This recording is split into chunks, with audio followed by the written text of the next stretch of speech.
오늘 우리에게 주시는 하나님의 말씀은 누가복음 10장 25절부터 37절까지의 말씀입니다.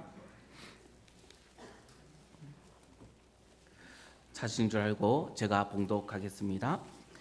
어떤 율법교사가 일어나 예수를 시험하여 이르되 선생님, 내가 무엇을 하여야 영생을 얻으리이까?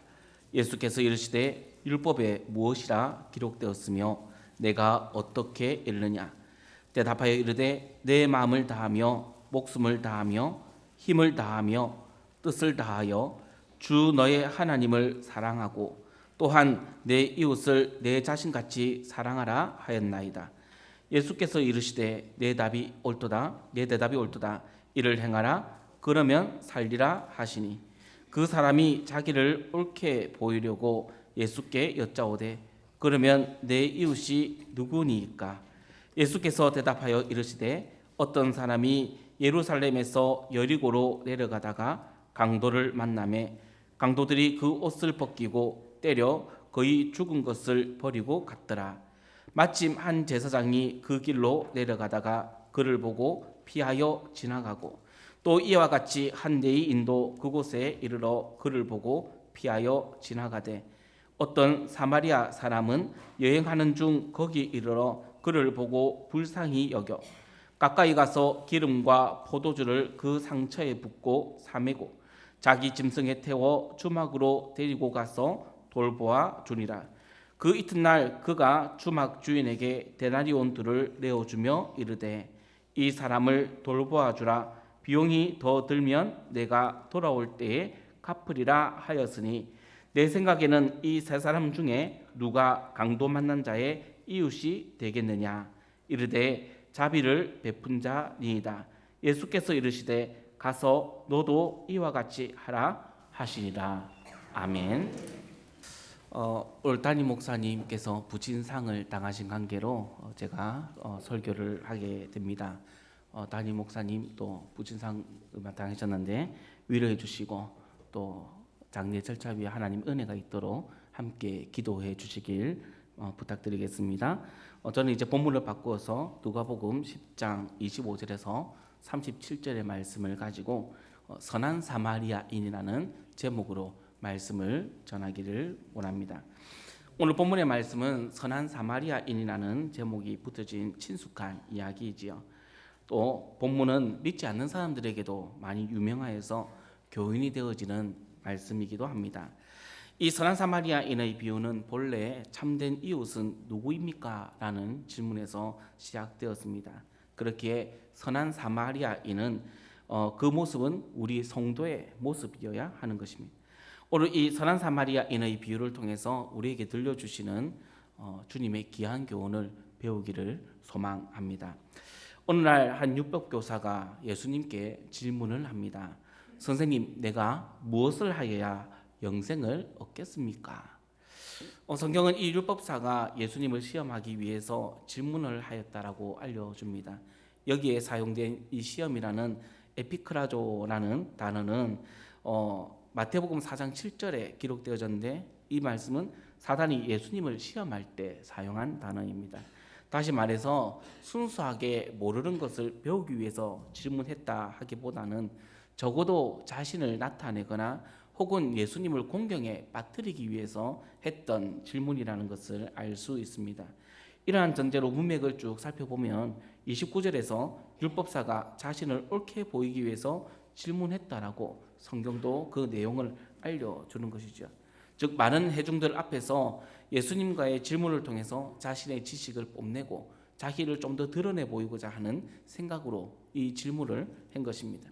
이 율법사의 질문에는 숨은 의도가 있었고 그 의도를 잘 알고 계신 예수님께서는 오히려 율법사에게 질문을 하십니다. 율법에 무엇이라 기록되었으며 내가 어떻게 읽느냐라는 것이죠. 그러자 이 율법사는 좋다고 기회를 만났다고 생각하면서 자신 있게 대답합니다.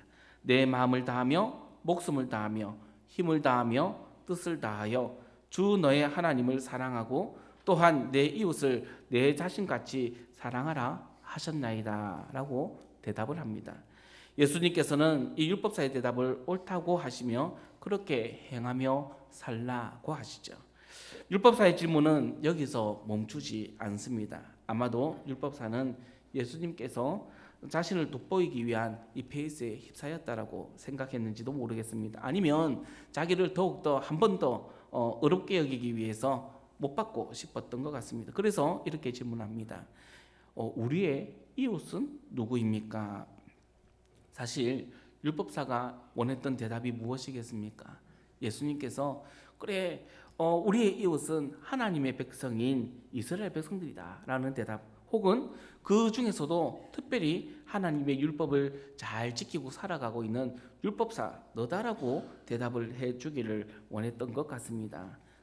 첫 번째 질문에서 자신이 높아졌던 것처럼 이 두 번째 질문을 통해서도 자기가 더 높아져서 이곳에 있는 다른 사람들보다 자신이 존경과 부러움을 받기 원하는 그 나쁜 속내가 여과없이 드러나는 대목이지요. 하지만은 예수님께서는 이 율법사의 기대와는 달리 대답을 해주지 않은 채 가만히 이야기를 하나 풀어 놓으십니다. 그것이 바로 이 선한 사마리아인의 이야기입니다. 그러므로 선한 사마리아인의 이야기가 알려주는 핵심은 우리의 이웃은 누구인가이지요. 그런데 또 이 이야기가 시작된 질문은 어떻게 하여야 영생을 얻겠습니까? 라고 하는 질문이죠. 그러니 어떤 면에서 이 두 가지 질문은 떨어진 질문이기보다는 하나의 질문이 되는 것입니다. 어떤 것이 영생을 얻는 것이고 무엇이 참된 이웃이 되겠느냐라는 것이죠. 그렇다면 예수님께서 율법사를 향해 말씀해 주시는 이 이야기를 통해서 우리의 이웃과 영생이 어떻게 표현되고 있는지를 살펴보았으면 좋겠습니다. 먼저 우리의 이웃, 즉 본질적인 이웃이 누구인가, 무엇인가라는 것을 살펴보고자 합니다. 어떤 사람이 예루살렘에서 여리고로 내려가다가 강도를 당했습니다. 여기서 재미있는 표현이 나오는데 이 사람이 예루살렘에서 여리고로 내려가는 길에 내려갔다라고 표현하는 것입니다. 공교롭게도 성경 지역을 보면 예루살렘은 해발 800m로 높은 곳에 위치하고 있습니다. 반면에 여리고는 해수면보다 낮은 해저 350m에 위치한 도시입니다.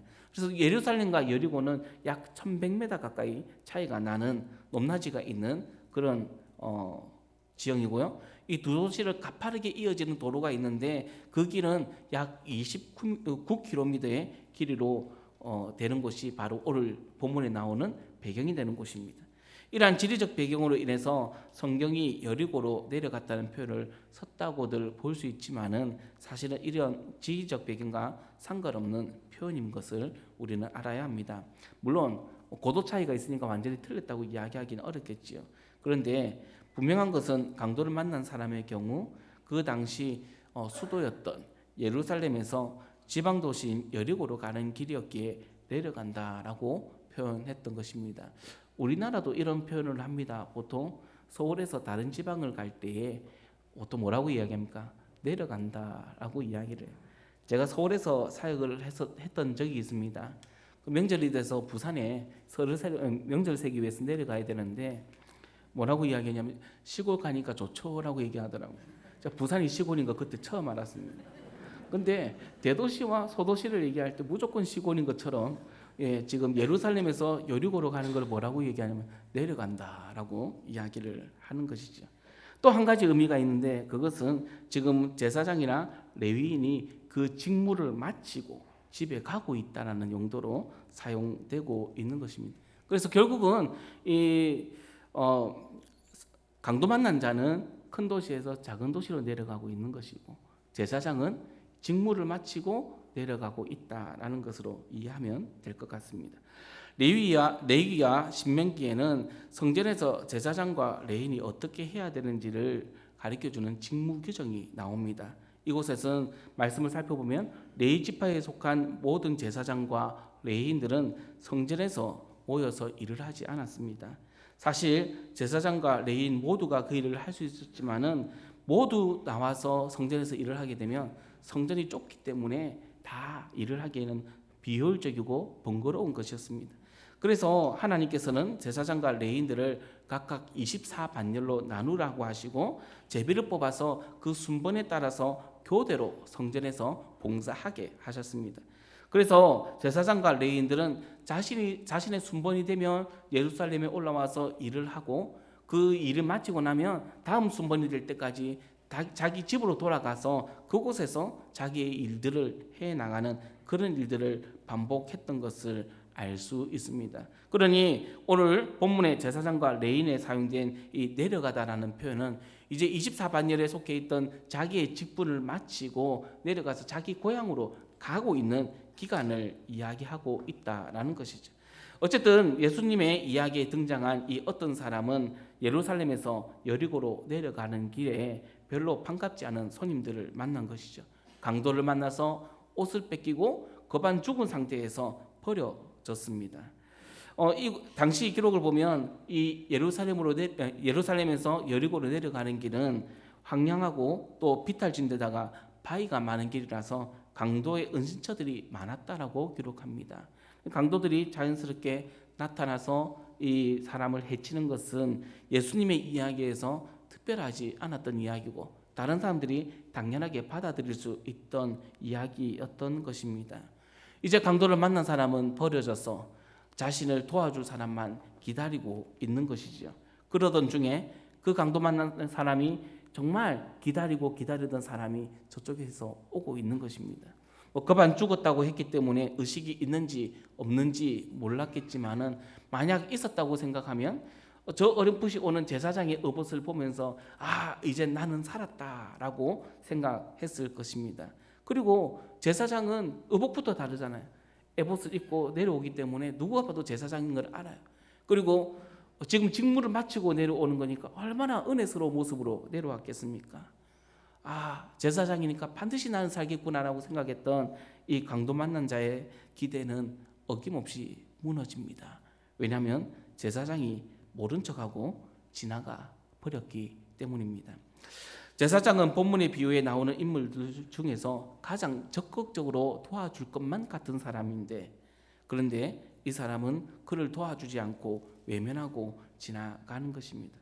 왜 제사장이 강도 만난 사람을 피해서 지나가 버렸을까요? 도무지 이해할 수 없는 이 상황을 그의 직무에서 다시 한번 찾아보려 합니다. 왜냐하면 제사장의 임무가 제사를 주관하는 것이었고 그 때문에 그들은 정결을 유지해야 했기 때문입니다. 레위기 11장 이후에는 정결과 부정에 관한 규례가 이어지고 있는데 특히 21장 1절에서는 제사장들이 자신의 정결을 유지하기 위해서 백성 중에 죽은 자를 만지면 안 된다라고 말씀합니다. 이 규정에 따라서 제사장은 강도를 피해간 것이죠.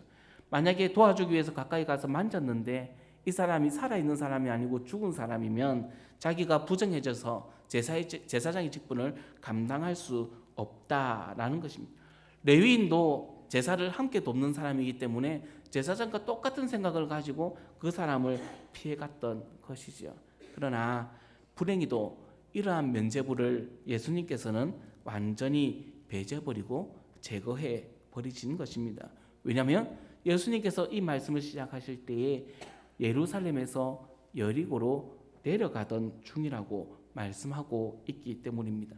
이 말씀은 곧 이들이 그 길을 걸어가는 이유가 제사장의 직무를 행하기 위해서 내려가는 것이 아니고 이제 제사장의 직무를 다 마치고 이 정결례와 상관없는 그 길을 걸어가고 있다라는 것을 이야기해 주는 것이죠. 많이 양보해서 그들이 그곳 내려가서도 제사를 지내야 한다라고 할지라도 이 말씀은 허용되지 않습니다. 왜냐하면 레위기 22장 4절에서 7절을 볼 때에 그들이 죽은 자로 인해서 부정하게 되어도 그 부정이 이어지는 시간은 그날 저녁까지예요. 오늘 말씀을 시작할 때 여리고와 예루살렘까지의 길이가 29km라고 얘기했습니다. 29km를 걸어간다는 것은 하루 만에 갈 수 있는 길을 얘기하지 않습니다.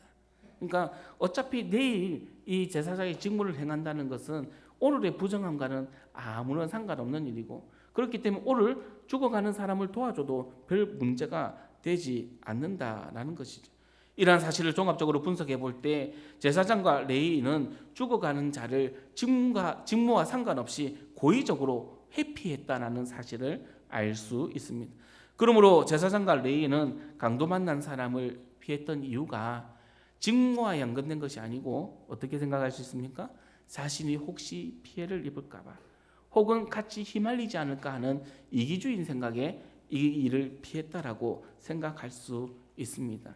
실제로 당시 사료들을 살펴보면 강도들이 한 사람을 강도할 때 한 사람만 강도질을 하는 게 아니 강도질을 해서 거반 죽은 상태에서 버려놓고 숨어서 지켜보고 있다가 다른 사람이 그 사람을 도와주러 오면 그 사람을 또 덮쳐서 강도질을 하고 이렇게 반복을 하는 거예요.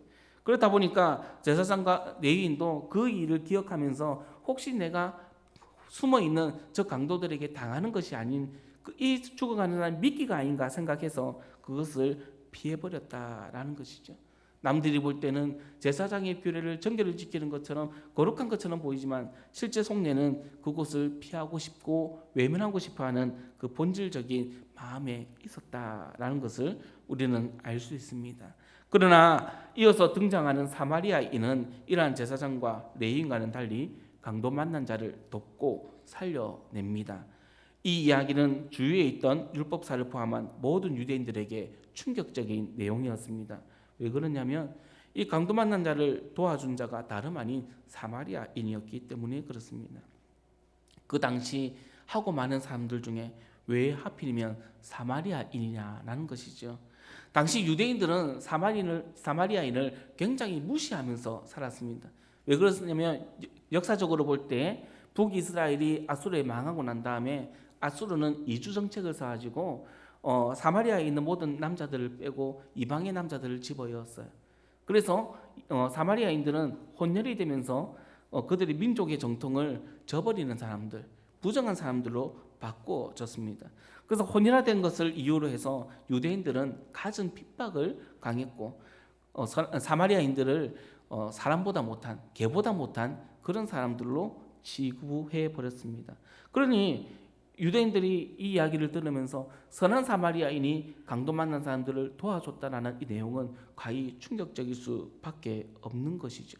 자신들이 개보다 못하게 여겼던 그 사람들이 자기들 도와주는 이웃이 되어 있다라는 것입니다. 이러한 사마리아인이 예수님의 이야기 속에서 제사장과 레위인보다 더 선한 사람으로 표현되는 이 충격 가운데에서 예수님께서는 마지막 방점을 찍으십니다. 그러면 누가 강도 만난 자의 이웃이 되겠느냐? 예수님께서 이처럼 율법사를 코너로 몰아넣으신 이유는 그를 부끄럽게 하기 위해서도 또 골탕을 먹이기 위해서도 아닙니다. 예수님께서는 지금 율법사가 물었던 두 가지 질문, 즉 영생을 얻는 것과 참된 이웃이 누구냐라는 이 질문에 대한 대답을 해 주셔야 하는 것이에요. 사실 율법교사가 순수한 마음에서 예수님께 우리의 이웃이 누구냐고 물었다면 그 대답은 매우 간단했습니다. 하나님께서 알려주신 대로 내 이웃을 내 몸과 같이 사랑하라고 대답해 주시면 될 일입니다. 그런데 이 율법교사는 지금 애당초에 영생과 율법 또 율법과 이웃에 대해서 엮어서 이야기하고 있는 것이죠. 율법교사 자신이 영생을 소유한 하나님의 백성이고 또 진정한 이웃임을 강조하기 위해서 했던 질문이었기 때문입니다. 그러니 예수님께서는 단순하게 이웃을 사랑하는 자가 진정한 이웃이라고 대답해 줄 수 없는 것이죠. 그러므로 예수님께서는 구원받은 하나님의 백성이 율법으로 어떻게 불행한 사람을 돕는 이웃이 될 수 있는지를 설명해 주셔야 하는 것입니다. 앞에서 말씀드린 것처럼 이 사마리아인은 제사장이나 레위인과는 달리 율법에 제약이 없었습니다. 그러니 강도 만난 사람을 보고도 거리낌 없이 그를 도와줄 수 있는 이유가 있는 것이지요. 하지만 정말 그럴까요? 율법적 제약이 없다는 말이 무슨 뜻입니까? 율법적 제약이 없다는 것은 정결을 지키지 않아도 된다는 말도 되지만은 반대로 거룩하거나 선을 행할 필요도 없다라는 뜻이 됩니다. 그러니 사마리아인의 입장에 있어서는 평소 자신들을 원수로 여기고 달갑게 여기지 않으며 소위 갑질만 해대던 이 유대인이 강도를 만나 쓰러져 있으니까 그가 죽든지 살든지 상관없이 지나가도 아무런 문제가 되지 않습니다. 그럼에도 불구하고 이 사마리아인은 강도 만난 자에게 다가가 그를 돕고 살려냅니다. 이유가 무엇입니까? 그가 사람이고 생명이 있는 사람이었기 때문에 그렇습니다. 할 수만 있다면 사람은 죽어가는 사람을 살려야 하는 것이죠. 사실 이 문제는 예수님을 믿느냐 믿지 않느냐의 문제가 아니지 않습니까? 내가 목사냐 평신도의 문제도 아닙니다. 죽어가는 자가 있다면 살려내야 되는 것은 믿음의 도리가 아니라 사람의 도리인 것입니다. 그러니 세속에서도 얘기하는 이 이야기를 지금 제사장과 레위인들이 외면하고 있는 것은 굉장히 문제가 되는 것이지요. 하지만 우리는 성경에서 이 생명이라고 말하는 주제가 매우 중요함에도 불구하고 깊이 생각하지 않는 경향이 있습니다. 그러나 오늘 예수님께서는 이 선한 사마리아인이라는 이야기를 통해서 생명이라는 주제를 중요한 주제로 이끌어내시고 있는 것입니다. 이유는 율법사가 영생에 대해서 물었고, 그래서 이 때문에 나온 이야기 속에 등장인물 모두를 생명과 연관되어서 풀어주고 계신 것입니다. 예수님은 이 이야기를 통해서 우리에게 무엇을 말씀하고 계실까요? 그것은 진정한 이웃인 하나님의 사람은 죽이는 사람이 아니라 살리는 사람이라는 것입니다. 말씀에 나타난 제사장과 레위인은 일반적인 생각처럼 율법을 지키기 위하여 불우한 이웃을 외면할 수밖에 없다고 항변했는지도 모르겠습니다. 그러나 이 제사장과 레위인이 꼭 성전을 돌보는 일을 해야 할 이유는 없는 것이죠. 역대상 24장을 보면 성전에 제사장의 직무를 행하기 위해서 많은 사람이 있었기 때문에 그래서 제비를 뽑고, 이 제비를 뽑을 수밖에 없었던 이유는 아론의 자손들이 많아질 것을 대비하기 위한 장치였습니다. 다시 말하면 그 한 명 아니라도 그 당시에 제사를 지낼 수 있는 레위인과 제사장은 수도 없이 많았다라는 것입니다. 그리고 그들은 일을 하러 올라가는 것도 아니고 내리러 오는 것이지요. 그러니 이 일이 핑계가 될 수 없는 것입니다. 사랑하는 성도 여러분, 제사장과 레위인이 맡았던 이 제사의 본질이 무엇이겠습니까? 제사가 단순히 하나님 앞에 제물을 드리고 그 제물을 하나님께서 받아주는 그 모습으로 끝나는 것이 아니지 않습니까? 하나님께 제사를 드리는 본질적인 이유는 인간의 죄 문제를 해결하기 위함입니다. 인간의 죄를 그 제물에 담아서 하나님께 드려지고 하나님께서 그 제물을 받으심을 통해서 우리의 죄가 사하여지는 것입니다. 하나님과의 관계가 회복되고 죄로 인해서 죽을 수밖에 없는 우리가 그 제물을 통해서 다시 살아나게 되어지는 그 생명에 있는 것입니다. 이 제사의 모습이 곧 오실 예수님을 예표하는 것이고 구속사의 예표가 된다는 사실을 우리는 잘 알고 있습니다. 그렇다면 제사장과 레위인들에게서 이 사람을 살리는 일이라는 것은 본질적인 일이며 그들 존재의 이유가 되는 것입니다. 마태복음 25장 31절 이하에 나오는 양과 염소의 이야기는 이를 더욱더 분명하게 말해줍니다. 예수님께서 마지막 날 보좌에 앉으셨을 때에 모든 민족이 하나님과 예수님 앞의 심판대에 섭니다. 주님께서는 그들의 목자가 양과 염소를 나누듯 오른편에는 양과 왼편에는 염소로 나누어 세우게 합니다. 그리고 오른편에 서 있는 자들에게 축복하면서 말씀하시되 예수님이 굶었을 때에 먹을 것을 주었고 목마랐을 때에 마실 것을 주었다라고 말씀하십니다. 그때 오른편에 섰던 자가 자신들은 그렇게 하지 않았다라고 말하지 않습니까? 또 예수님께서는 왼편에 섰던 자들에게 내가 줄였을 때 먹을 것을 주지 않았고 목마를 때에 물을 주지 않았다고 할 때에 그들 또한 주님 제가 그렇게 한 적이 없다라고 대답합니다. 하지만은 그들의 항변에 대한 결론은 동일합니다. 가난한 자와 불우한 자에게 한 것이 곧 예수님께 한 것이라는 것입니다. 즉 이웃을 사랑한 그것이 바로 하나님을 사랑하는 것이라고 말씀해 주는 것입니다. 오른편에 섰던 사람은 살리는 일에 동참하였고 왼편에 선 사람들은 살리는 일을 외면하였던 자들이었던 것입니다. 그렇다면 선한 사마리아인에 나오는 레위인과 제사장은 어떻게 해야 했습니까? 그들이 정말 예배의 본질을 알고 율법의 본질을 알고 있었다면 내일에 필요한 제사의 정결을 위해서 그를 피해갔던 것이 아니라 오늘 죽어가는 그 사람을 살리기 위해서 힘써 노력해야 했던 것입니다. 그가 율법을 이용했던 것은 자신의 안위를 위해서 하나님을 이용한 것에 지나지 않았던 것입니다. 마치 유대인들이 부모에게 효도하기 싫어서 고르반이라고 외치고 그 물건을 빼돌렸던 것처럼 제사장들은 하나님을 자신에게 유리한 도로 사용되고 버려버렸던 것입니다. 참된 이웃은, 참된 하나님의 자녀는 사람을 살리는 자들, 생명을 살리는 자들입니다. 선한 사마리아인과 같이 외면받고 소외받는 자들을 살리는 자들이고, 죄로 인해서 죽어가는 영혼을 살리기 위해 복음에 힘쓰는 사람들이 바로 그리스도인들이어야 한다는 뜻입니다. 여기서 우리는 스스로의 모습을 살펴볼 필요가 있습니다. 우리는 과연 선한 사마리아인과 같이 살리는 사람들입니까? 필요할 때는 어울리지만 곤란할 때에는 믿음을 핑계로 숨어버리는 제사장과 레위인과 같은 삶을 살아가고 있지는 않으십니까? 성도는 살리는 사람이어야 합니다. 그러기 위해서 우리의 삶의 매 순간에 한 손에는 빵을, 한 손에는 복음을 가지고 살아야 합니다. 한 손에 빵을 들고 있다는 것은 먹는 빵만 말하는 것이 아니라 소외받는 이웃에게 도움이 되어야 되고 공경한 자들에게 도움이 되는 삶이 되어야 한다는 뜻입니다. 또한 죽어가는 영혼을 바라보며 울며 애통하며 복음을 전하기를 쉬지 않는 생명의 전도자가 되어야 한다는 뜻입니다. 우리는 언제나 그리스도의 사랑을 증거하며 살아야 합니다. 주님께서 우리의 친구가 되셨듯이 우리도 세상에 특별히 불우한 이웃의 친구가 되어야 하는 것입니다.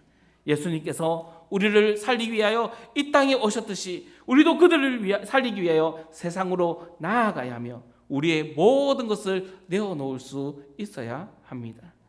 교회를 위하여 세상이 피해를 보는 것이 아니라 세상을 위해서 교회가 손해를 보고 희생하며 물질을 내어놓을 수 있어야 하는 것입니다. 이러한 삶이 바로 선한 사마리아인의 삶이며 진정한 그리스도인의 삶입니다. 말씀을 맺겠습니다. 신앙생활에서의 선한 사마리아인은 믿음을 실천하는 사람이어야 합니다.